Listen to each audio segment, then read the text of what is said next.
एक गांव में झपट्टा नाम का बड़ा ही आलसी और कामचोर आदमी था। काम धाम तो कुछ करता नहीं, सिर्फ बड़ी बड़ी बातें करता था, इसलिए लोग उसे झपट्टा कहकर पुकारते थे। झपट्टा के घर की हालत बड़ी खराब थी। महीने में 15 दिन तो चूल्हा ही नहीं जलता था, क्योंकि झपट्टा को सिर्फ बड़ी बड़ी बातें फेंकना आता था। काम धाम कुछ भी करना नहीं आता था। उसकी कामचोरी की सजा उसके साथ साथ उसकी पत्नी को भी भुगतनी पड़ती थी।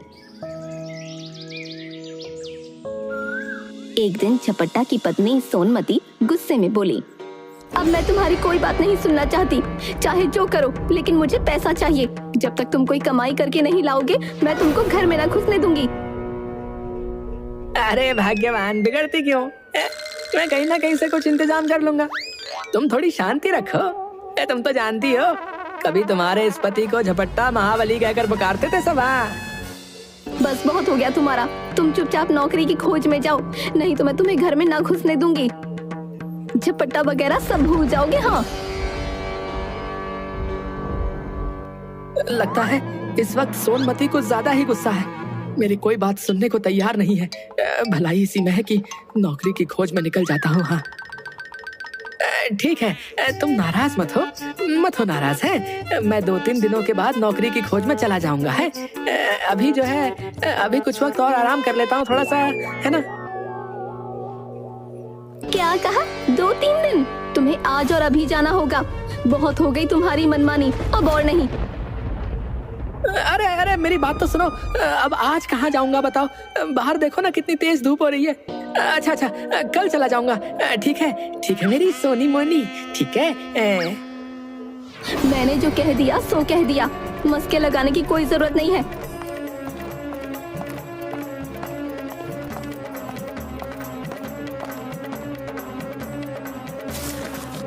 सिर्फ रोटियां, कोई साग या सब्जी नहीं है क्या?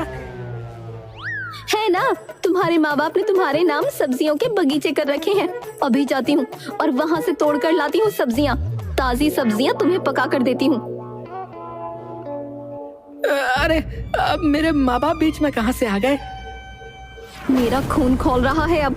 चुपचाप ये पोटली लो और नौकरी की खोज पर निकल जाओ। मरता क्या ना करता, बेचारा झपट्टा सूखी रोटियां लेता है और नौकरी की खोज में घर से निकल जाता है। सबसे पहले अपने गांव के साहूकार के पास चलता हूँ। उसके पास कोई ना कोई छोटा मोटा काम जरूर मिल जाएगा। अगर गांव में ही काम मिल गया तो बहुत अच्छा होगा ना। साहूकार के आदमियों ने हवेली के गेट पर से ही डांट डपट कर भगा दिया। अब झपट्टा के सामने कोई रास्ता नहीं था।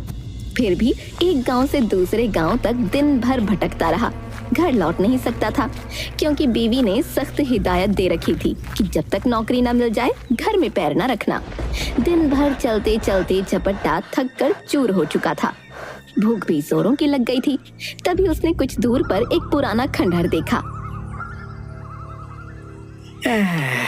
रात भी बहुत हो गई है और आगे चलने की हिम्मत भी नहीं बची। एक काम करता हूँ, आज रात के लिए इसी खंडहर को अपना महल बना लेता हूँ। खाना खाकर आराम से सो जाऊंगा। बताओ, महान झपट्टा महाबली की ये दशा, लेकिन क्या कर सकते हैं। 4 रूखी सूखी रोटियां। भूख तो इतनी जोर की लगी है कि चारों से भी पूरी तरह नहीं बुझेगी। अगर 4 रोटियां आज ही खा लूंगा तो कल क्या खाऊंगा पता नहीं। नौकरी भी कब तक मिलेगी, और नौकरी के बिना सोनमती घर में घुसने भी नहीं देगी। क्या करूं, कुछ समझ में ही नहीं आ रहा है। इसी सोच विचार में झपट्टा बार बार रोटियां गिनता और बार बार रख देता। समझ में नहीं आता कि क्या किया जाए। जब झपट्टा से अपने आप कोई फैसला न हो पाया तो उसने खंडहर देवता की मदद लेने का फैसला किया। वो हाथ जोड़कर खड़ा हो गया और बोला, हे खंडहर देव, जय हो आपकी, जय हो खंडहर देव। अब आप ही हमें आगे का रास्ता दिखाएं। दिन भर कुछ भी नहीं खाया है और भूख तो इतनी लगी है कि चारों को खा जाने के बाद भी शायद ही मिट पाए। लेकिन अगर चारों को खा लेता हूं तो आगे क्या करूंगा? मुझे अभी कई दिनों यहीं आसपास भटकना है। इसलिए खंडहर देव, अब आप ही बताएं कि मैं क्या करूं। 1 खाऊं, 2 खाऊं 3 खाऊं या चारों को खा जाऊं? लेकिन खंडहर की ओर से कोई जवाब न मिला। वो बोल तो सकता नहीं था, इसलिए कैसे जवाब देता। उस खंडहर के अंदर 4 भूतनियां रहती थीं। उन्होंने झपट्टा की बात सुनी। बड़ी भूतनी छोटी भूतनी से, छोटी, लगता है कोई बहुत बड़ा दानव आ गया है जो हम चारों को एक साथ खाने की बात कर रहा है।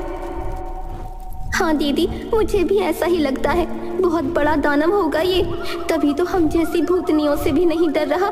दीदी, मैं अभी मरना नहीं चाहती हूँ, मुझे इस दानव से बचा लो, वरना ये हम सबको खा जाएगा।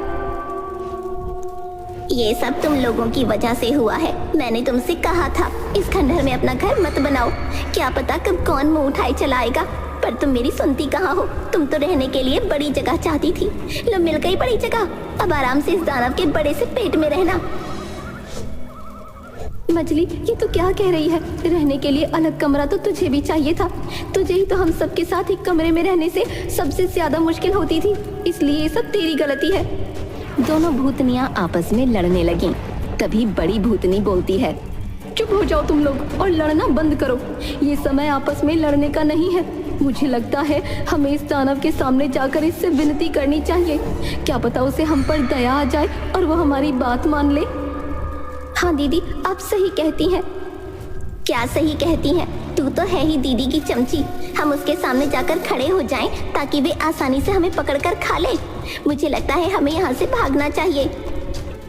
मछली दीदी, हम भागेंगे कैसे? हमें तो रात के समय कुछ दिखाई भी नहीं देता। बड़ी भूतनी थोड़ा गुस्सा होकर बोलती है, चुप हो जाओ तुम सब और जैसा मैं कहती हूँ चुपचाप मेरी बात सुनो और वैसा ही करो। चारों भूतनियां खंडहर से बाहर आकर झपट्टा के सामने हाथ जोड़कर विनती करती हैं। हे दानवराज, आप तो बड़े बलशाली हैं, आप अर्थ ही हम चारों को खाने की बात सोच रहे हैं। अगर आप हमें छोड़ दें तो हम कुछ ऐसी चीजें आपको दे सकती हैं जो आपके बड़े काम आएंगी। भूतनियों को अपने सामने देखकर और उनकी बातें सुनकर झपट्टा के तो तोते ही उड़ जाते हैं और वो हक्के बक्के होकर उन चारों को देखता रहता है। उसे कुछ समझ नहीं आता कि वो क्या जवाब दे। हे भगवान, हे भगवान, हे भगवान, हे नारायण, आज बचा लो। आगे से सब काम करूंगा, पत्नी के साथ चूल्हा चौका भी करूंगा, कभी नहीं लड़ूंगा। बस इन चुड़ैलों के हाथों से रक्षा करो प्रभु। आज तो तू गया रे झपट्टा। राम राम राम राम राम, हे नारायण। भूतनियां झपट्टा की इस चुप्पी का मतलब ये निकालती हैं कि झपट्टा ने उनकी बात मान ली। बड़ी भूतनी लकड़ी का एक पुतला और एक कटोरा झपट्टा को देते हुए कहती है, हे दानवराज, आपने हमारी बात मान ली, इसलिए हम सब आपका बहुत बहुत उपकार मानती हैं। साथ ही अपनी ये 2 तुच्छ भेंटें आपको दे रही हैं। ये कठपुतली हर समय आपकी नौकरी करेगा, जो आप कहेंगे वो करेगा, और ये कटोरा वो हर एक खाने की चीज आपके सामने पेश करेगा जो आप इससे मांगेंगे। इसके बाद भूतनियां फिर खंडहर के अंदर चली गईं। झपट्टा तुरंत उस खंडहर को छोड़कर बाहर निकला और मन ही मन बड़ा खुश हुआ। इस सब से झपट्टा की खुशी की सीमा न रही। उसने सोचा, बहुत बहुत धन्यवाद आपका भगवान, बहुत बहुत धन्यवाद। अब कहीं जान में जान आएगी। लेकिन वरदान गजब का दिया है इन्होंने। लगता है झपट्टा की किस्मत एक बार फिर मेहरबान हो रही है। अब घर लौट चलना चाहिए। हाँ, सोनमती जब इन दोनों चीजों के करतब देखेगी तो फूली ही नहीं समाएगी। हाँ, और अब उसे मुझे ताने सुनाने का कोई मौका भी नहीं मिलेगा। लेकिन सूरज डूब चुका है और इतनी रात को मैं अपने घर वापस नहीं लौट पाऊंगा। एक काम करता हूँ, पास के ही किसी गांव में चलता हूँ और किसी से रात बिताने की जगह मांग लूंगा। झपट्टा के अंदर फिर से पूरी ऊर्जा भर चुकी थी और वो जल्द ही पास के गांव के एक घर के बाहर पहुंचकर आवाज देता है। अंदर से एक आदमी निकलता है। कहिए, कौन हैं आप और क्या चाहिए आपको? हैं? इतनी रात गए क्यों परेशान कर रहे हो? भाई, मुझे दूसरे गांव जाना है, परंतु रात बहुत हो गई है। क्या तुम मुझे अपने घर रात बिताने की जगह दे सकते हो? भाई, हम तुम्हें ठहरने की जगह तो दे सकते हैं, लेकिन भोजन नहीं दे सकते, क्योंकि हमने जो है खुद 2 दिनों से कुछ नहीं खाया है भाई। नहीं, मुझे भोजन नहीं चाहिए, सिर्फ ठहरने के लिए जगह चाहिए। और मैं आपसे वादा करता हूँ, कि इसके बदले में मैं आपके घर के सारे लोगों को अच्छे अच्छे पकवान और मिठाई खिलाऊंगा। हाँ आप सच कह रहे हैं क्या? जी जी, मैं बिल्कुल सच कह रहा हूँ, बिल्कुल सच। फिर ठीक है, आप यहाँ ठहर सकते हैं, लेकिन आपको यहीं बाहर बरामदे में सोना पड़ेगा। हमारा घर जो है बहुत छोटा है, इसलिए। कोई बात नहीं, मैं यहाँ आराम से सो जाऊंगा।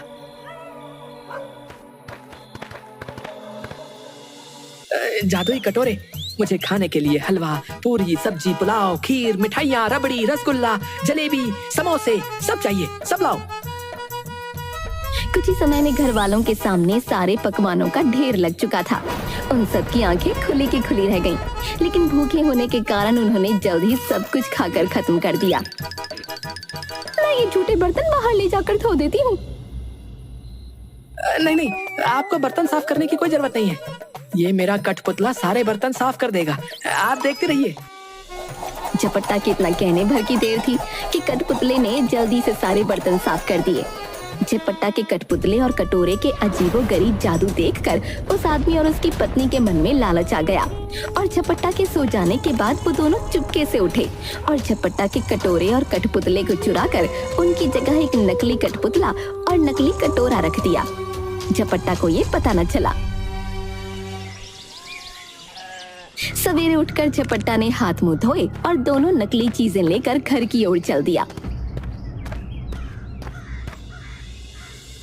भाग्यवान, अब तुझे कभी किसी बात के लिए चीखना चिल्लाना नहीं पड़ेगा। हाँ, न घर में खाने को किसी चीज की कमी रहेगी और न ही कोई काम हमें और तुम्हें करना पड़ेगा। हाँ, तुम जो चीज खाना चाहोगी ना, मेरा ये कटोरा तुम्हें खिलाएगा, और जो काम करवाना चाहोगी मेरा ये कठपुतला कर डालेगा। क्यों, अब बताओ, अब भी अपने झपट्टा को निकम्मा और कामचोर कहोगी? लेकिन सोनमती को इन बातों पर विश्वास न हुआ।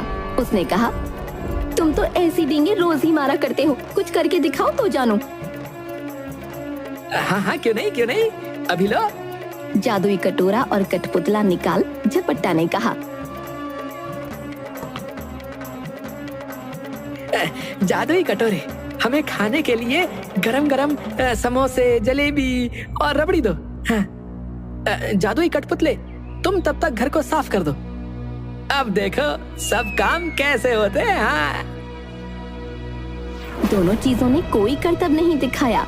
झपट्टा ने कई बार जादुई कटोरे और कठपुतले को आदेश दिए, पर वो दोनों तो अपनी जगह पर ही बने रहे। ये सब देखकर सोनमती गुस्से में आग बबूला होने लगी। तुम मुझे इस तरह धोखा देने की कोशिश करते रहो।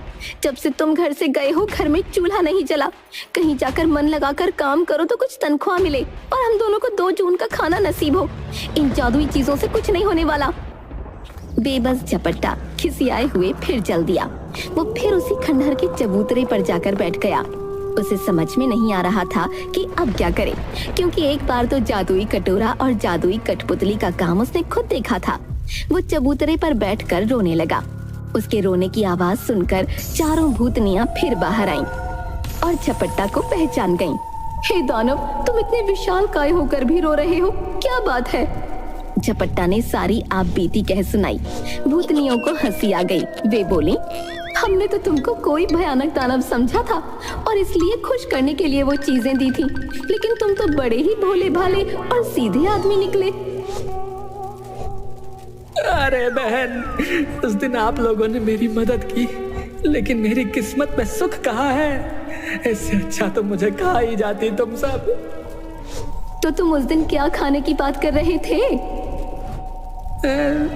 खाने की? अरे वो सूखी रोटियां, सूखी रोटियां। मेरे पास उस दिन 4 सूखी रोटियां थी, बस। अच्छा, घबराने की जरूरत नहीं, हम तुम्हारी मदद करेंगी।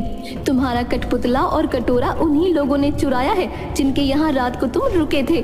इस बार हम तुम्हें एक रस्सी और डंडा दे रही हैं। इनकी मदद से तुम उन दोनों को बांधकर मारकर अपनी दोनों चीजें वापस पा सकते हो। इसके बाद भूतनियां फिर खंडहर में चली गईं।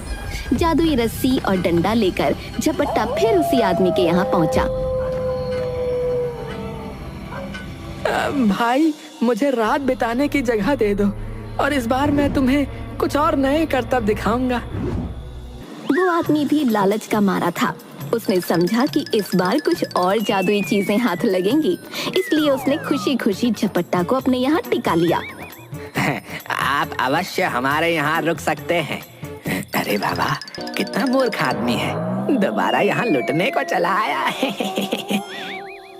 झपट्टा ने जैसे ही जादुई रस्सी और डंडे को हुक्म दिया, वैसे ही उस आदमी को और उसकी बीवी को जादुई रस्सी ने कसकर बांध लिया और जादुई डंडा दनादन उनकी पिटाई करने लगा। अब तो वो दोनों चीखने चिल्लाने लगे और माफी मांगने लगे। अरे मर गया, अरे मम्मी, अरे मोरी मैया, अरे माफ कर दो, अरे हाय दैया, अरे भाई हमें माफ कर दो, भगवान के लिए अपने इस जादुई डंडे को रुकने का आदेश दो, वरना ये हमें मार मार कर खत्म कर देगा। हम लालच में आ गए थे भाई, माफ कर दो हमें। तुम दोनों ने मुझे धोखा दिया है। मैंने तो ये सोचा था कि तुमने मुझे यहाँ रहने को जगह दी है, इसलिए मैं भी तुम्हारे साथ कोई भलाई का कार्य कर दूं। लेकिन तुमने मेरे साथ उल्टा ही बर्ताव किया, मेरे कठपुतले और कटोरे को ही चुरा लिया। अब जब वो दोनों चीजें तुम मुझे वापस कर दोगे, तभी मैं अपनी रस्सी व डंडे को रुकने का आदेश दूंगा। उन दोनों ने झटपट दोनों चुराई हुई चीजें झपट्टा को वापस कर दी। ये देखकर झपट्टा ने भी अपनी रस्सी और डंडे को रुक जाने का हुक्म दे दिया। रुक जाओ जादुई डंडे, इन्हें क्षमा कर दो। जादुई रस्सी, इन्हें बंधन से मुक्त कर दो। अब झपट्टा अपनी चारों जादुई चीजें लेकर खुशी खुशी घर वापस लौटा। लेकिन उसे देखते ही सोनमती को बड़ा गुस्सा आया, क्योंकि उसने कई दिनों से खाना जो नहीं खाया था, इसलिए वो झुंझलाई हुई थी और दूर से ही झपट्टा को देखकर जोर जोर से चिल्लाने लगी। कामचोर, तुम फिर लौट आए। खबरदार घर के अंदर पैर न रखना, वरना तुम्हारे लिए बेलन रखा है। निकलो यहाँ से, अब फिर कोई बहाना बनाकर घर आए हो ना। ये सुनकर झपट्टा दरवाजे पर ही रुक गया और मन ही मन रस्सी और डंडे को हुक्म दिया। जादुई रस्सी और जादुई डंडे, अपनी करामात दिखाओ और इस सोनमती को काबू में करो। आदेश पाते ही रस्सी और डंडे ने अपना काम शुरू कर दिया। रस्सी ने सोनमती को कसकर बांध लिया और डंडे ने पिटाई शुरू कर दी। जादुई रस्सी और जादुई डंडे की करामात देखकर सोनमती जोर से चिल्लाने लगी। मुझे माफ कर दो, मुझसे गलती हो गई। आज के बाद मैं कभी तुम्हारे साथ बुरा बर्ताव नहीं करूंगी, मैं तुमसे वादा करती हूँ। अरे मेरी जान के दुश्मन क्यों बन रहे हो? मैं तो परिवार का भला ही चाहती हूँ। रुक जा मेरी जादुई रस्सी और डंडे, इसे मुक्त कर दो। अब तक तो तुम्हारी अक्ल थोड़ी ठिकाने आ गई होगी। जादुई कटोरे, मेरी प्यारी सी सोनमती के लिए स्वादिष्ट और गर्मा गर्म जलेबी और कचौड़ी पेश करो। और जादुई कठपुतले, तुम घर की साफ सफाई का काम शुरू कर दो। आदेश मिलते ही जादुई कटोरे और कठपुतले ने अपना काम शुरू कर दिया। ये सब देखकर सोनमती भी बड़ी खुश हुई। अरे ये तो सच में जादू है। मेरा झपट्टा किसी से कम थोड़ी ना है। अब सोनमती बनेगी महारानी। उस दिन के बाद दोनों प्यार से अपना जीवन व्यतीत करने लगे और झपट्टा महाबली की किस्मत ने एक बार फिर से उसका बखूबी साथ दिया।